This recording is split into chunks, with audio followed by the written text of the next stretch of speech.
بارگاہ بندہ نواز سے تشریف لانے والے جو سمجھے گئے عطائے بندہ نواز حضرت علامہ مولانا بہاؤالدین قادری رضوی مصباحی صاحب گلبرگہ کی سرزمین سے تشریف فرما ہے، اور مدرسۃ البنات گلشن فاطمہ جو بعض آستانے بندہ نواز کے بالکل قریب میں آپ کا ادارہ بھی ہے لڑکیوں کا، اور آپ کا مکتب ہے، مکتب رضا بھی ہے، سبحان اللہ۔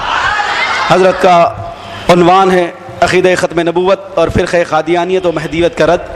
انشاءاللہ حضرت کا استقبال کریں گے۔ نعرہ تکبیر، نعرہ رسالت، نعرہ غوث، علماء اہل سنت، مشائخین اہل سنت، سادات اکرام، عظمت سادات۔ السلام علیکم ورحمۃ اللہ وبرکاتہ۔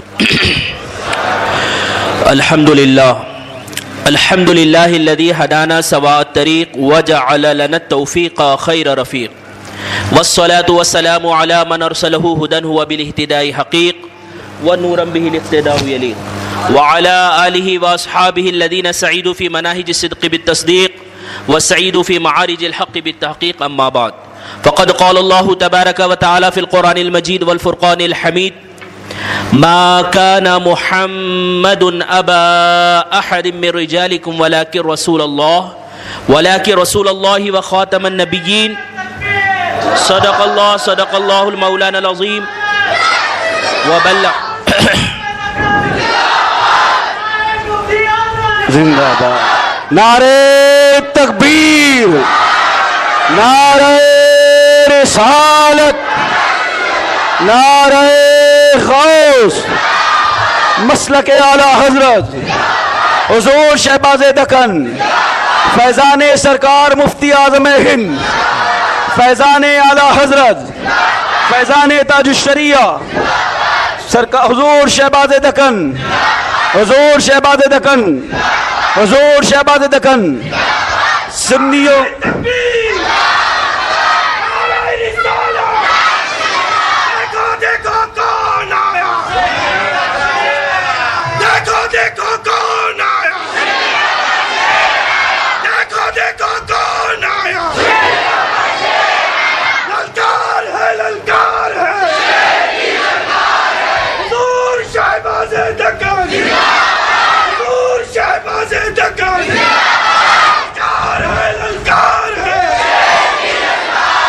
لبیک لبیک لبیک یا رسول اللہ، لبیک لبیک لبیک رسول اللہ، لبیک لبیک لبیک یا رسول اللہ، لبیک لبیک لبیک یا رسول اللہ، لبیک لبیک لبیک یا رسول اللہ، لبیک۔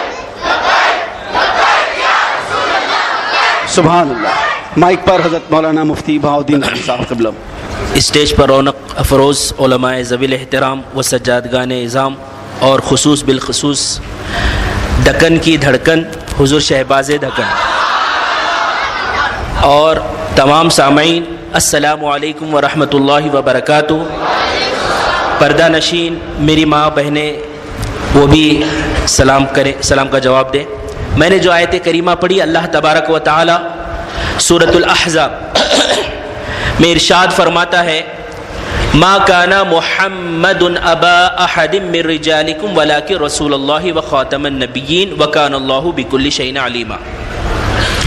انشاءاللہ اس پر میں کچھ دیر اپنے معروضات قرآن اور حدیث کی روشنی میں پیش کرنے کی کوشش کروں گا۔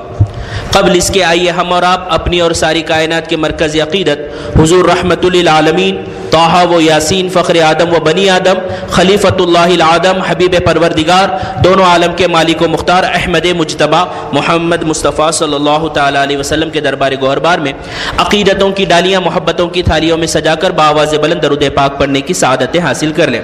اللہم صلی علی سیدنا و مولانا محمد معدن الجود والکرم منبع العلم والحلم والحکم والی واصحابہ وبارک وسلم صلاۃ و سلاما علیک یا سیدی یا رسول اللہ۔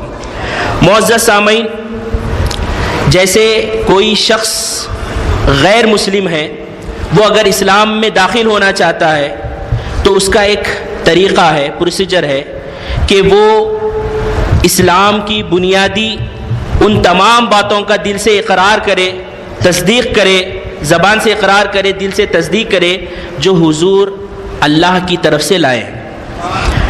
یہ ہے اگر کوئی غیر مسلم اسلام قبول کر رہا ہے اور ساتھ ساتھ اگر وہ کوئی شرک مذہب کرتا تھا تو اس کا رد بھی کر دے. ٹھیک ہے. ظاہر سی بات ہے جب کوئی غیر مسلم اسلام قبول کرے گا، مسلمان ہو جائے گا، تو اس کے دل کی کیفیت بدلے گی. ظاہری طور پر کوئی ایسی نشانی ظاہر نہیں ہوگی، مثال کے طور پر کہ اس کو دیکھ کر کے ہم پہچانیں گے کہ یہ کافر تھا اب مسلمان ہوا، یہ علامت جسمانی طور پر فزیکلی طور پر اس سے صادر ہو رہی ہے، ظاہر ہو رہی نہیں، بلکہ جیسے پہلے نظر آتا تھا ویسے ہی بعد میں نظر آئے گا. بس تبدیلی کہاں آئے گی؟ اس کے دل کی کیفیت بدل جائے گی.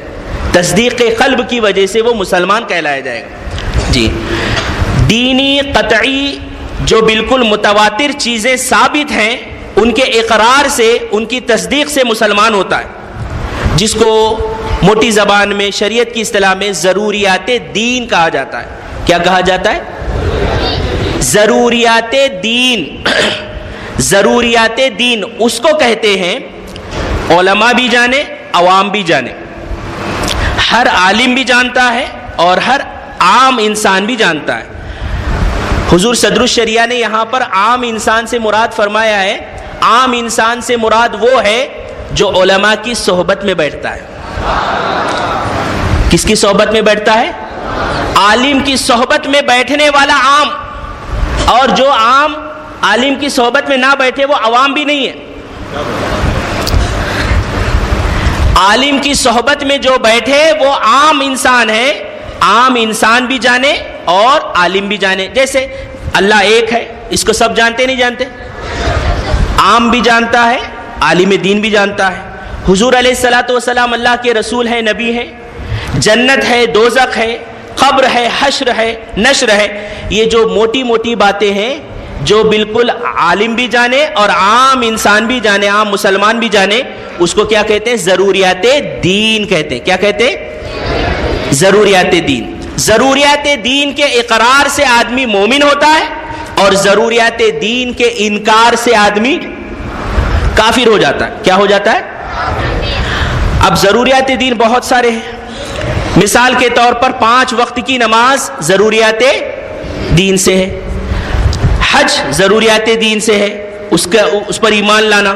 اب اگر کوئی شخص 5 وقت کی نماز کا انکار کرے، حاجی ہے، زکوٰۃ دینے والا ہے، روزہ رکھ رہا ہے، لیکن 5 وقت کی نماز کا منکر ہے، تو وہ کیا ہوا؟ ضروریات دین کے منکر ہونے کی وجہ سے وہ کیا ہوا؟ کافر ہوا. کیا ہوا؟ آ رہی بات سمجھ میں؟ تو ضروریات دین کے اقرار سے آدمی مومن ہوتا ہے اور ضروریات دین کے انکار سے آدمی کافر ہو جاتا ہے، اگرچہ دوسری ضروریات دین کا وہ اقرار کر رہا ہے. تو آئیے، میں نے جو آیت کریمہ پڑھی خاتم النبیین کے موضوع کے تعلق سے، بزرگان دین فرماتے ہیں کہ خاتم النبیین ہمارے حضور اللہ کے آخری پیغمبر، آخری رسول ہیں. کیا ہے؟ آخری پیغمبر، آخری رسول ہیں. اب حضور کے بعد کوئی کسی کو نبوت ملنی نہیں ہے. تو ختم نبوت یہ ضروریات دین سے ہے. کس سے ہے؟ بولیے. ہمارے حضور کا آخری نبی ہونا یہ کس سے ہے؟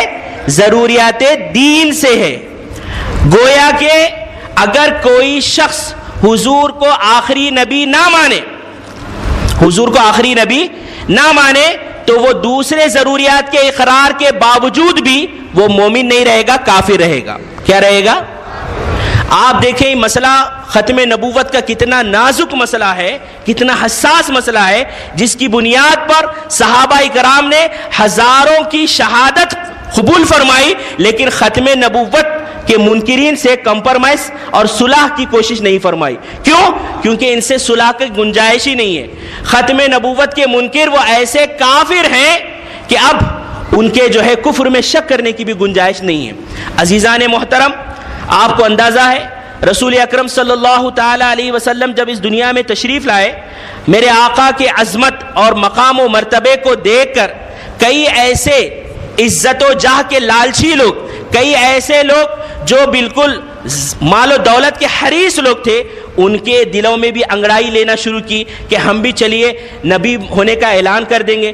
خود رسول اللہ صلی اللہ تعالیٰ علیہ وسلم کے زمانے میں کئی لوگوں نے، مسیلمہ کذاب نے، اسود انسی نے، انہوں نے اعلان نبوت کیا، لیکن خبردار خبردار، اللہ کے رسول نے کیا فرمایا؟ سن لو، میں اللہ کا آخری نبی ہوں، میرے بعد کوئی نبی نہیں ہے۔ ہاں جھوٹے ہوں گے، کذاب ہوں گے، وہ بھی 1-2 نہیں ہوں گے بلکہ 30 کی تعداد میں ہوں گے۔ کتنے ہوں گے؟ اب رسول اللہ صلی اللہ تعالی علیہ وسلم نے اپنی احادیث متواترہ کثیرہ، بے شمار احادیث میں حضور نے فرمایا کہ میں اللہ کا آخری نبی ہوں، میرے بعد کوئی نبی نہیں۔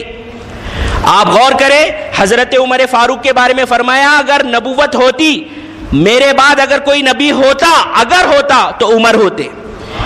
اے علی، تمہارا مقام میرے نزدیک ایسے ہی ہے جیسے کہ حضرت ہارون کا مرتبہ موسیٰ کے نزدیک تھا، لیکن میرے بعد کوئی نبی نہیں۔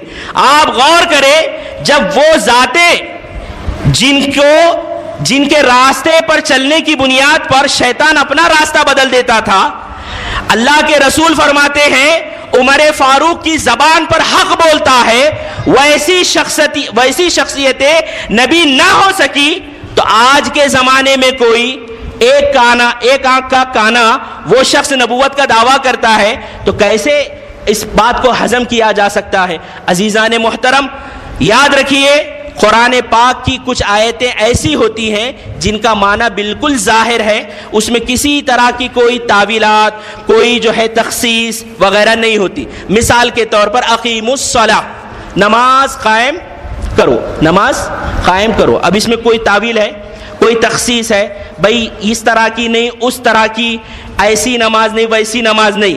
نماز جو ہم آپ سمجھتے ہیں وہی نماز، ہم آپ جس کو نماز سمجھتے ہیں، یہ نماز کس نے بتائی؟ رسول اللہ نے بتائی۔ فرمان رسول خدا ہے صلو کما رأیتمونی اصلی، مجھے جس طرح تم نماز پڑھتے ہوئے دیکھ رہے ہو اسی طرح نماز پڑھو۔ تو حضور نے 1,24,000 صحابہ اکرام کا بیش صحابہ اکرام کو نماز پڑھ کر کے بتایا، صحابہ نے کروڑوں تابعین کو بتایا، کروڑوں تابعین نے بعد والوں کو بتایا، بعد والوں نے، غریب نواز نے 90 لاکھ مسلمانوں کو، ہندوستان کے مسلمانوں کو بتایا کہ نماز رسول خدا یہ ہے۔ تو یہ اقیم الصلاح، یہ نماز میں کسی قسم کی کوئی تعویل نہیں ہے، جیسے کہ اہل قرآن فرقہ کہتا ہے۔ اہل قرآن کیا کہتا ہے؟ صلاۃ کا مطلب، صلاۃ وہ نہیں ہے جو تم رکوع سجدہ وغیرہ قیام قاعدہ کرتے، یہ نماز نہیں ہے۔ نماز نظام نماز ہے، سوچ فکر، غور و فکر، قانون، نظام صلاۃ ہے۔ یہ نماز کی تشریح بالکل غلط ہے۔ اس تشریح کو کسی عالم نے، کسی محدث نے، کسی مفسر نے کبھی بیان نہیں فرمایا جی۔ تو یہ صلاۃ کا لفظ ایسا ہوا بالکل مبین، واضح ہے، اس میں کسی طرح کی کوئی تخصیص، کوئی تعویل نہیں ہو سکتی۔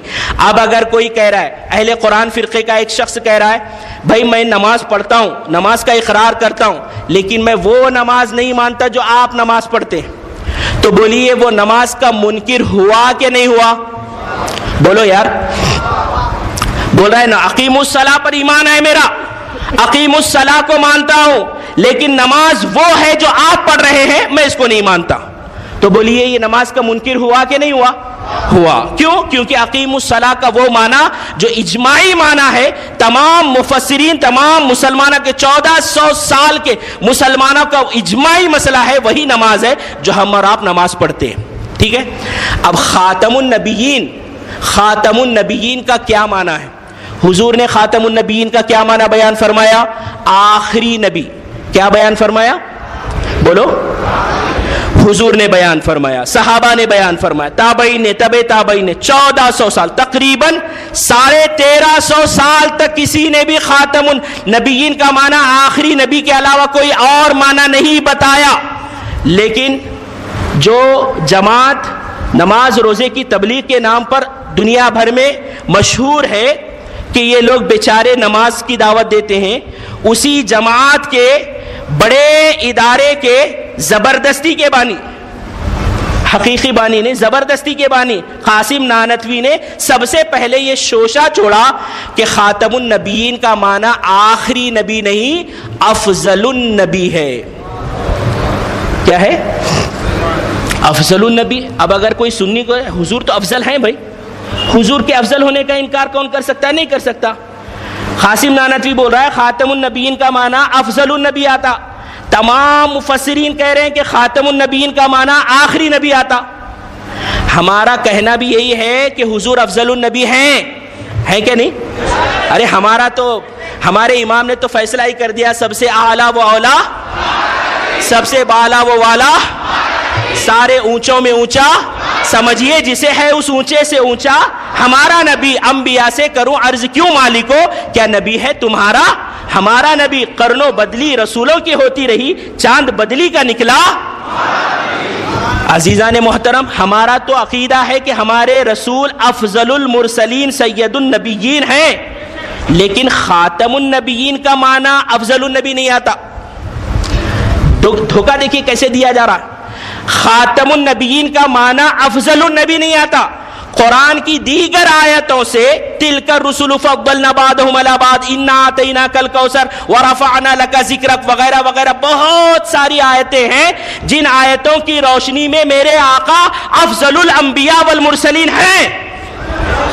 جی قرآن کی بہت ساری آیتوں کی روشنی میں ہے، لیکن خاتم النبیین کا معنی افضل النبیین، بولیے خاتم النبیین کا معنی آخری نبی ہے. کیا ہے؟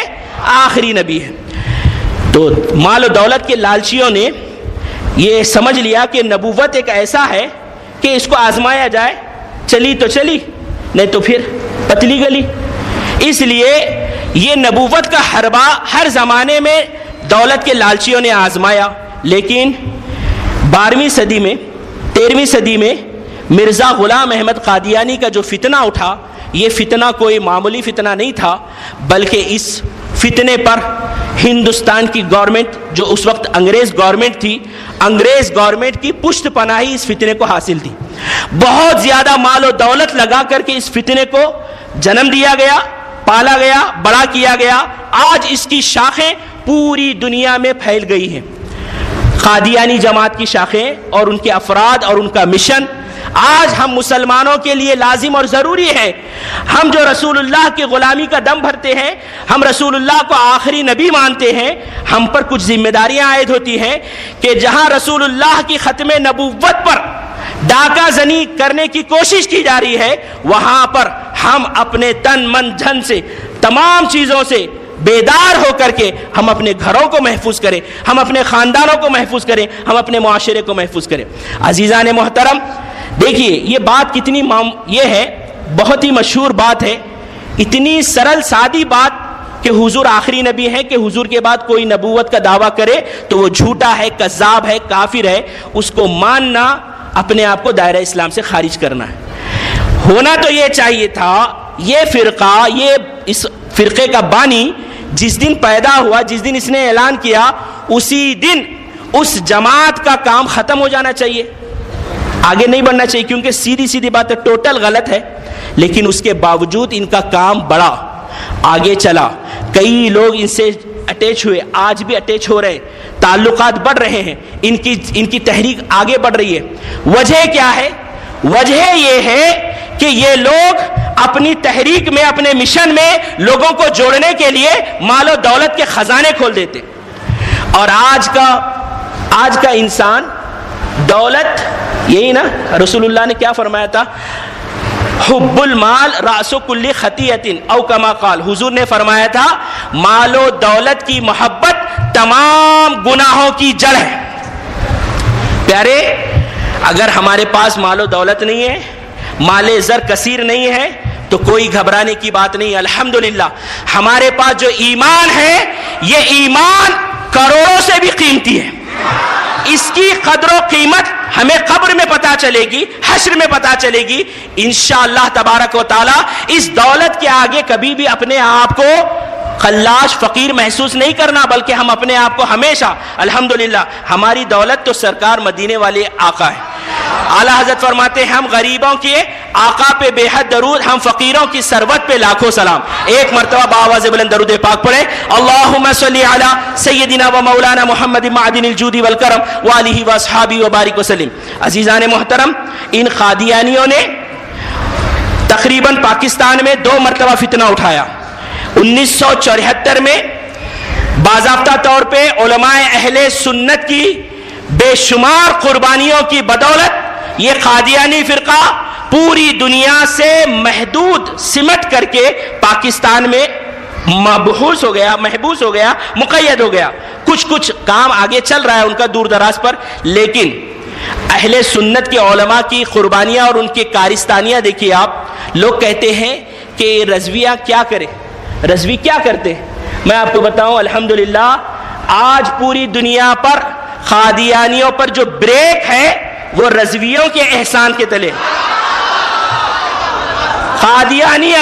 قادیانی اگر سعودی عرب میں چلے جاتے حج کے بہانے، عمرہ کے بہانے، جیسے آج نجد کی حکومت پوری دنیا کے سنی صحیح العقیدہ مسلمان جو بالکل عاشق رسول ہوتے وہاں جاتے ہیں، وہاں جانے کے بعد یہ نجدی کارندے لال رومال والی آپا جی کیا کرتے ہیں بھولے بھالے مسلمانوں کو یہ شرک ہے، یہ حرام ہے، یہ ناجائز ہے. وہ بیچارے دیکھتے ہیں ہاں ایسا وہاں نہیں ہوتا یہاں ہوتا ہے، اس کا مطلب یہ صحیح ہے وہ غلط ہے. وہ بیچارے بھولے بھالے جاہل مسلمان وہ لے کر کے چلے آتے ہیں. آپ غور کریں اگر قادیانی مکہ مدینہ میں عمرہ اور حج کے بہانے چلے جاتے اور اتنا مال وہ اپنے لٹریچر پر خرچ کرتے تو آج پوری دنیا میں قادیانیوں کا سیلاب نظر آتا. لیکن قربان جائیے خلفائے اعلی حضرت کے غلاموں پر، سبحان اللہ، ان کی محنتوں پر، ان کی کوششوں پر کہ انہوں نے ایک ایسا قانون پارلیمنٹ میں پاس کرایا کہ یہ لوگ اگر چاہیں بھی تو مکہ مدینہ کی زیارت نہیں کر سکتے، حج کو نہیں جا سکتے، عمرہ کو نہیں جا سکتے. بہت بڑا بریک ان قادیانیوں پر لگایا علماء اہل سنت رضویوں نے لگا.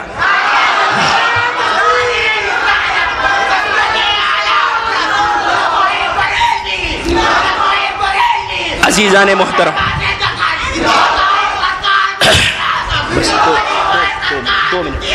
دیکھیے ایک منٹ دیکھیے قادیانی ختم نبوت کے منکر ہیں.